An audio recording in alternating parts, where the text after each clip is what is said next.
Mengawali informasi kita pemirsa dari Dabo, Kabupaten Lingga.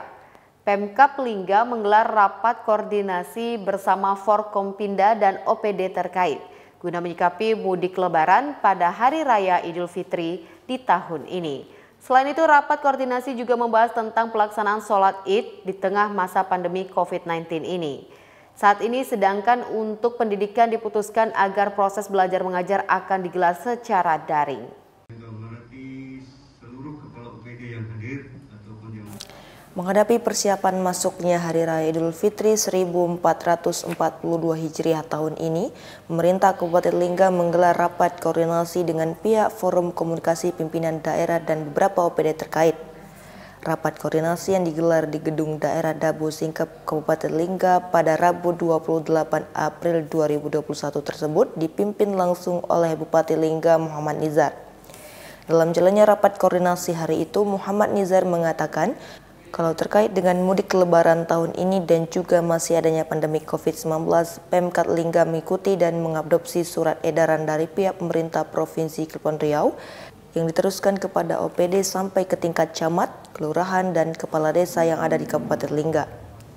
Namun Bupati Lingga ini menambahkan kalau ada beberapa bagian yang perlu didiskusikan bersama. Seperti juga dengan minimal waktu perjalanan dari Batam atau Tanjung Pinang yang apakah harus disertai dengan antigen atau genosei atau tidak. Kemudian juga terkait dengan perjalanan di dalam daerah Lingga sendiri apakah menggunakan ketentuan yang sama. Hal tersebut apakah akan ada perubahan dalam surat edaran untuk di Kabupaten Lingga nantinya. Dalam rapat koordinasi saat itu juga membahas tentang pelaksanaan sholat Id di tengah masa pandemi COVID-19 saat ini. Beberapa hari setelah itu tambah lagi 8 ya, tambah 4. Hari ini kita rapat dengan Forkompinda menyusun kebijakan-kebijakan yang terkait dengan daerah dalam rangka menghadapi Hari Raya Idul Fitri.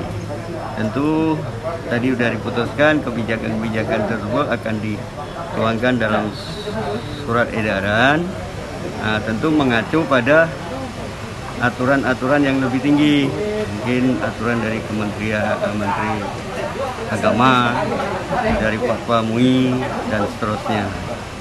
Terus yang kedua menyangkut gugus tugas atau satuan tugas COVID-19 di Kabupaten Lingga. Ini juga tentu akan menyesuaikan dengan edaran-edaran, terutama edaran gubernur yang telah keluar terlebih dahulu bagaimana menyikapi untuk mudik lebaran ataupun untuk ASN di Kabupaten Lingga.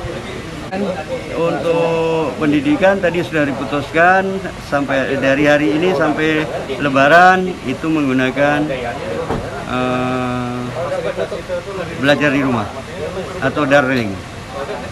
Untuk perhubungan masalah kapal tetap berjalan seperti biasa. Kalau destinasi wisata seperti Pulau Berala tadi? Untuk Pulau Berala kemungkinan sementara akan ditutup dari wisatawan lain atau dari keluarga lain Lingga. Iman TV Kepri dari Dabo Singkep mengabarkan.